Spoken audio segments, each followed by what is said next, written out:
लहानांपासून अगदी मोठ्यांपर्यंत सगळ्यांनाच आवडणारे आणि अगदी नाश्त्यापासनं जेवणापर्यंत कोणत्याही वेळेला हे अतिशय चवदार असे हे दडपे पोहे कसे करायचे चला बघूयात.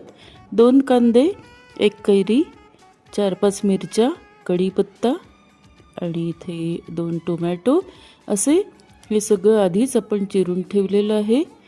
त्यामध्ये आपण 1 लिंबूही ठेवलेला आहे. सुरुवातीला पोहे व्यवस्थित चाळून घ्यायचे. दुसऱ्या बाजूला लोखंडी कढईमध्ये धने, जिरे, त्यानंतर त्यामध्ये दाणे टाकायचे, कढीपत्ता, मिरची, त्यानंतर हिंग, 1 चमचा हळद, 1 चमचा तिखट आणि त्यानंतर चिरलेला कांदा. हा अशा पद्धतीने सगळा व्यवस्थित तेलामध्ये आपण परतून घ्यायचा.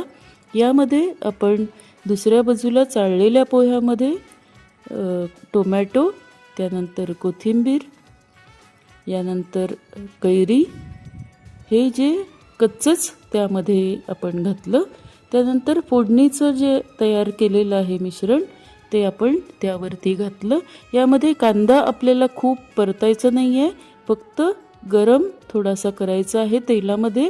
त्यानंतर 1 चमचा मीठ, 1 चमचा साखर हे सगळं व्यवस्थित मिक्स